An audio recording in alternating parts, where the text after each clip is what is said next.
Hello dear students, chapter number 7 એનો આગળનો topic છે આપણો અનુનાદ, રેઝોનન્સ.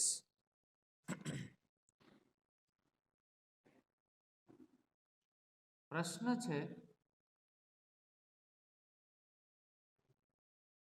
અનુનાદ એટલે શું?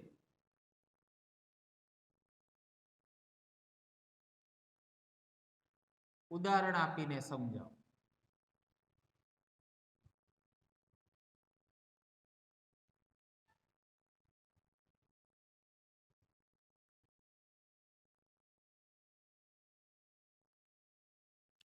તેની ડેફિનેશન છે દોલન કરી શકે તેવા તંત્રની પ્રાકૃતિક આવૃત્તિ. દોલન કરી શકે તેવા તંત્રની પ્રાકૃતિક આવૃત્તિ અને બાહ્ય આવર્તક બળની આવૃત્તિ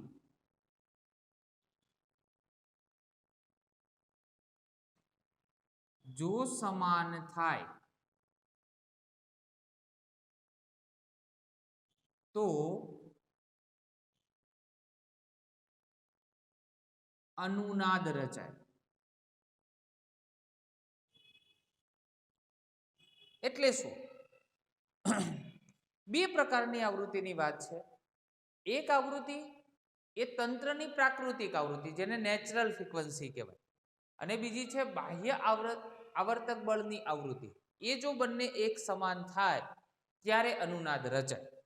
એક્ઝામ્પલ દ્વારા સમજીએ, થોડો વધારે આઈડિયા આવે. કેવી રીતે? ધારો કે કોઈ બાળક એ હિંચકા પર હિંચકે છે, સ્વિંગ, બરાબર?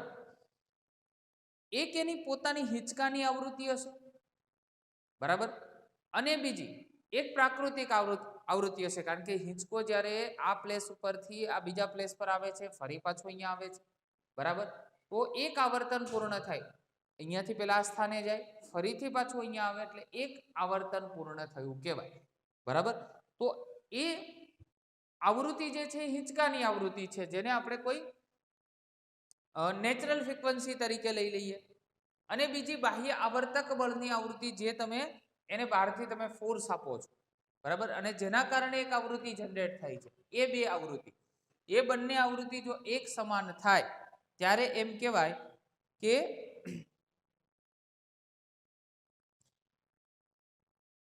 અનુનાદ રચાય. હવે અનુનાદના સમયે થાય શું? તો પેલા તો ઉદાહરણની આપણે વાત કરી છે, એટલે દાખલા તરીકે એમાં ઉદાહરણ તરીકે આપણે આપી દઈએ હિંચકો, બરાબર. બીજા પણ બે ત્રણ એક્ઝામ્પલ તમને હું આપું, એનાથી થોડો આપણે વધારે કોન્સેપ્ટ ક્લિયર થશે, બરાબર. એક હિંચકાનું એક્ઝામ્પલ તમે અહીંયા સમજાવી શકો. હવે અનુનાદ સમયે થાય શું? જ્યારે અનુનાદ રચાય ત્યારે બંને આવૃત્તિથી એક સમાન થાય છે, જેથી કરીને એનો કંપ વિસ્તાર મહત્તમ બને. તો લખી શકાય અનુનાદ સમયે કંપ વિસ્તાર હંમેશા મહત્તમ બને. કંપ વિસ્તાર કેવો બને? મહત્તમ બને, બરાબર. હવે અનુનાદ માટેનો એક બીજો પણ આગળનો પ્રશ્ન છે, એ સમજીએ.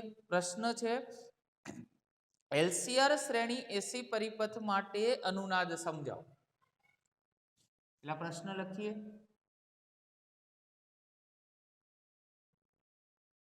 એલસીઆર એસી શ્રેણી પરિપથ માટે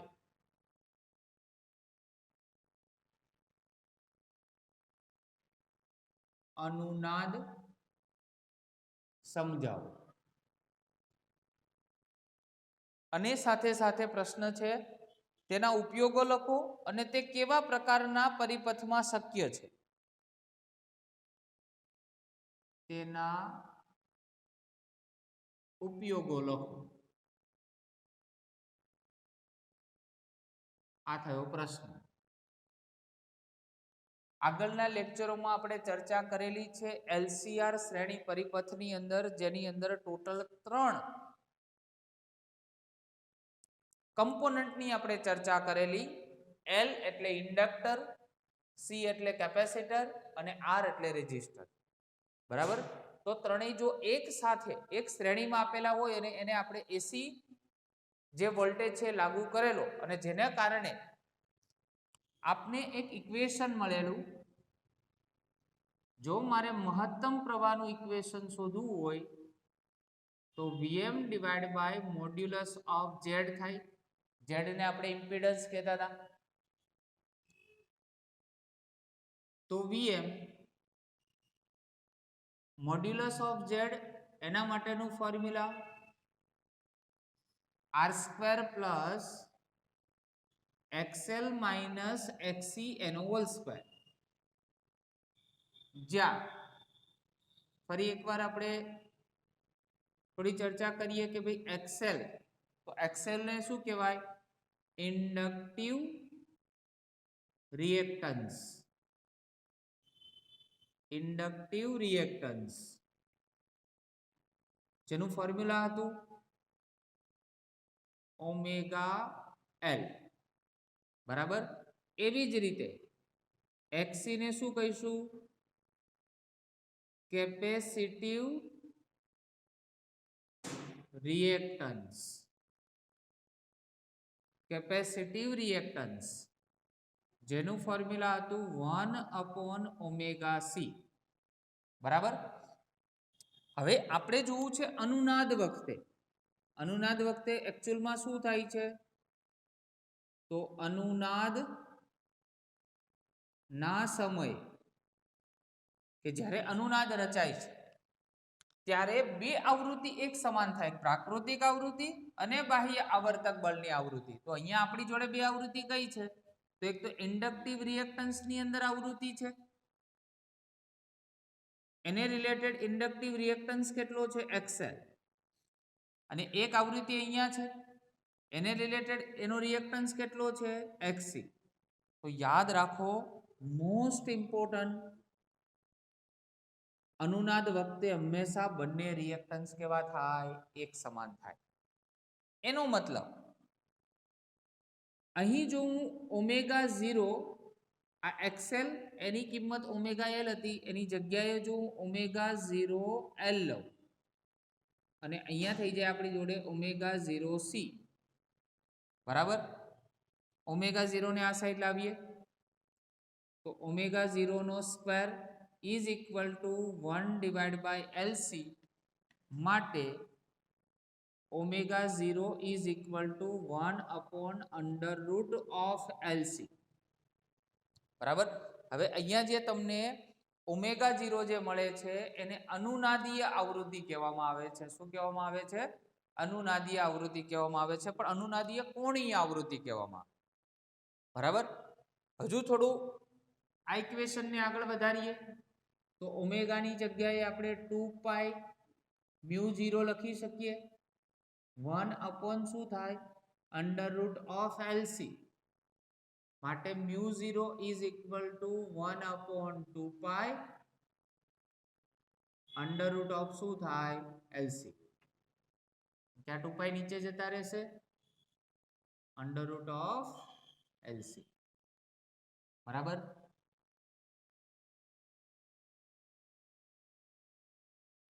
આને કહીશું આપણે અનુનાદીય આવૃત્તિ, આને કહીશું અનુનાદીય કોણીય આવૃત્તિ. અનુનાદીય કોણીય આવૃત્તિ.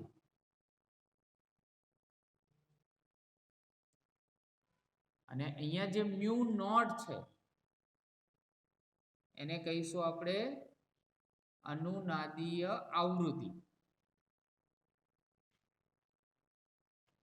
શું કહીશું? અનુનાદીય આવૃત્તિ. ઇન શોર્ટ, જ્યારે પણ અનુનાદ રચાય ત્યારે બે જે આવૃત્તિ છે એ એક સમાન થાય. કઈ કઈ આવૃત્તિ? તો અહીંયા આપણી જોડે બે હતી. હિંચકા માટે એક પ્રાકૃતિક આવૃત્તિ હતી અને એક બાહ્ય આવર્તક બળ માટેની આવૃત્તિ હતી. એ બંને એક સમાન થઈ. તો અહીંયા આપણી જોડે શું થયું? આપણી જોડે પહેલા તો LCR સર્કિટ છે, એટલે LCR સર્કિટ છે એટલે ત્રણે ત્રણ કમ્પોનન્ટ આવે. R ની વાત આવે, L ની વાત આવે અને C ની વાત પણ આવે. બરાબર, એટલે ત્રણેય કમ્પોનન્ટ માટેનું ઇક્વેશન આપણી જોડે આ છે. એમાં XL છે ઇન્ડક્ટિવ રિએક્ટન્સ અને XC એ કેપેસિટિવ રિએક્ટન્સ છે. બરાબર, તો અનુનાદ સમયે બંને હંમેશા કેવા થાય? એક સમાન થાય. એક સમાન થાય બંનેના આપણે જે પણ ફોર્મ્યુલા છે અહીંયા આપણે મૂક્યા અને ω0 છે એને આપણે અહીંયાથી કરતા બનાવ્યા તો 1/√LC નું સૂત્ર મળ્યું અને એના પરથી આપણે બીજી એક આવૃત્તિ જે છે અનુનાદી આવૃત્તિ એનું ફોર્મ્યુલાનો યુઝ કર્યો, જે આપણે દાખલાઓમાં આનો ઉપયોગ કરીશું. બરાબર,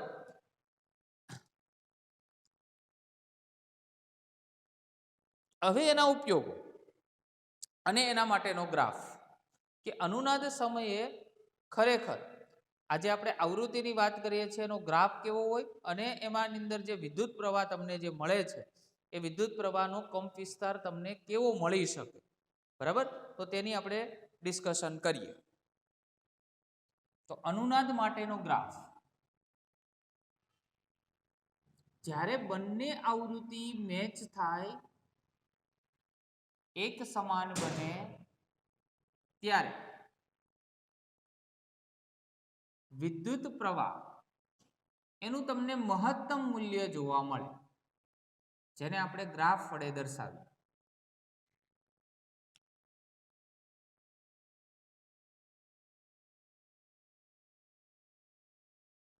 0.5, 1, આ 1.5 અને 2. અહીંયા લઈએ આપણે ઓમેગા રેડિયન પર સેકન્ડ કોણીય આવૃત્તિ અને અહીંયા લઈએ આપણે મહત્તમ પ્રવાહ એમ્પિયરમાં. અહીંયા વેલ્યુ રાખીએ 0.5 ની અને મહત્તમ કંપ વિસ્તાર છે એની વેલ્યુ 1 છે. જ્યારે પણ અનુનાદ રચાય ત્યારે વિદ્યુત પ્રવાહનું મૂલ્ય આ રીતે મેક્સિમમ થાય.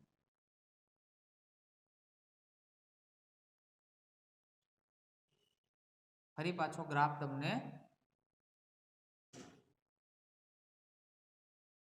આ રીતે જોવા મળે. આ કોઈ બીજા મૂલ્ય માટે બે આપણે જુદા જુદા મૂલ્ય દર્શાવેલા છે. તો અનુનાદ વખતેની કન્ડિશન કેવી થાય? તો આ થયું એનું મેક્સિમમ વેલ્યુ.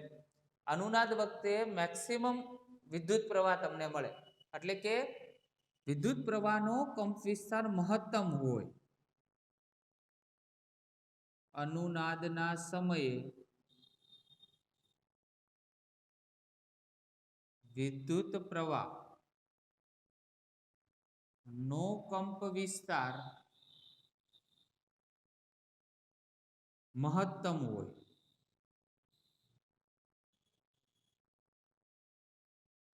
બરાબર, અહીંયા તમને પીક મળે. હવે એને એક બીજા એક્ઝામ્પલ દ્વારા સમજીએ તો થોડું વધારે આઈડિયા આવશે. ઉદાહરણ તરીકે થોડું ગ્રાફિકલ એનું રિપ્રેઝન્ટેશન કરીએ કે અનુનાદ કેવી રીતે રચાતો હોય છે. અહીંયા આપણું ટીવી રિસીવર છે અને સામે અહીંયા રિમોટ છે. આ રિમોટ હવે તમે બધા લગભગ અહીંયા જોયું હશે કે એક LED ટાઈપનું હોય છે ને અહીંયાથી આ રીતે સિગ્નલ જનરેટ થતા હોય અને આપણે ટીવીને આ રિમોટ કંટ્રોલ છે. બરાબર, જ્યારે બી આપણે બટન પ્રેસ કરીએ છીએ ત્યારે આપણી જોડે જે કેબલ ઓપરેટર છે એમાં ઘણા બધા ઓપ્શન છે. કેટલી બધી ચેનલો હોય છે. ધારો કે આપણી જોડે 500 ચેનલો છે તો આપણે જ્યારે ટીવીનું એક બટન પ્રેસ કરીએ છીએ, નંબર 1 જ્યારે પ્રેસ કરીએ છીએ ત્યારે એક પર્ટિક્યુલર ચેનલ જ કેમ આપને દેખાય છે? તો એની ઇફેક્ટ ટોટલી, એનો જે ટોટલી આધાર છે એ રેઝોનન્સ છે, એ અનુનાદ છે. કેમ?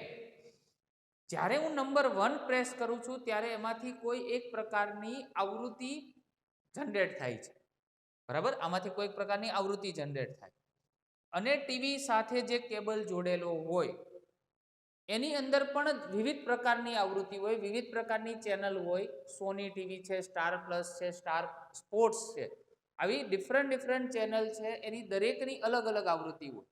જ્યારે હું નંબર 5 પ્રેસ કરું તો ધારો કે સોની ટીવી છે એની આવૃત્તિ અને મારા રિમોટની આવૃત્તિ, એ બંને આવૃત્તિ શું થાય? મેચ થાય, એક સમાન બને. ત્યારે અનુનાદ જનરેટ થાય. ત્યારે એના વિદ્યુત પ્રવાહનું જે મૂલ્ય છે કેવું થાય? મહત્તમ થાય અને તમે જે ચેનલ જોવા માંગો છો એ ચેનલ શું થાય? ટ્યુન થાય. આ અનુનાદનો સિમ્પલ કોન્સેપ્ટ, બરાબર? એવી જ રીતે સેમ આપણે ટીવી અને રિમોટની વાત કરી, એ જ પ્રમાણે સેમ રેડિયોમાં FM જે આપણે સાંભળીએ છીએ એની અંદર પણ જુદા જુદા સ્ટેશન્સ હોય છે, બરાબર? રેડિયો સિટી છે, રેડિયો 1 છે, રેડિયો મિર્ચી છે. તો આવા જુદા જુદા જે સ્ટેશન હોય એની દરેકની જુદી જુદી આવૃત્તિ હોય. તો જ્યારે પણ આપણે FM સાંભળીએ છીએ ત્યારે કોઈ પણ એક પર્ટિક્યુલર આપણે સ્ટેશનને ટ્યુન કરવું પડે. તો જ્યારે હું 1 નંબરનું બટન પ્રેસ કરું ત્યારે રેડિયો મિર્ચીની જે ફ્રીક્વન્સી છે અને અમારો અહીંયા જે રેડિયો છે એની ફ્રીક્વન્સી છે, એ બંને શું થાય? મેચ થાય. એટલે એ સ્ટેશન જ પર્ટિક્યુલર શું થાય? ટ્યુન થાય. અને ત્યારે એનો કંપ વિસ્તાર કેવો બન્યો હોય? મહત્તમ કંપ વિસ્તાર બનેલો હોય, બરાબર? તો અનુનાદની અસરને કારણે જ તમે રિમોટ અને ટીવી અને રેડિયો છે એ સાંભળી શકો, એના પર્ટિક્યુલર તમે સ્ટેશન છે એ સાંભળી શકો છો, બરાબર? તો આ કન્સેપ્ટ છે એ ટોટલી અનુનાદ ઉપર આધારિત છે, બરાબર? આ કન્સેપ્ટ ટોટલી આપણે અનુનાદ પર આધારિત છે.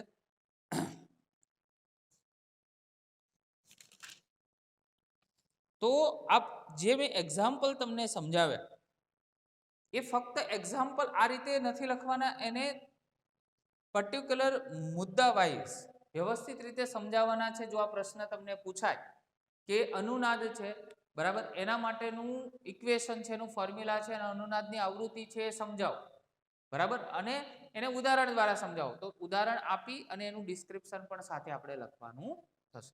Okay, thank you very much.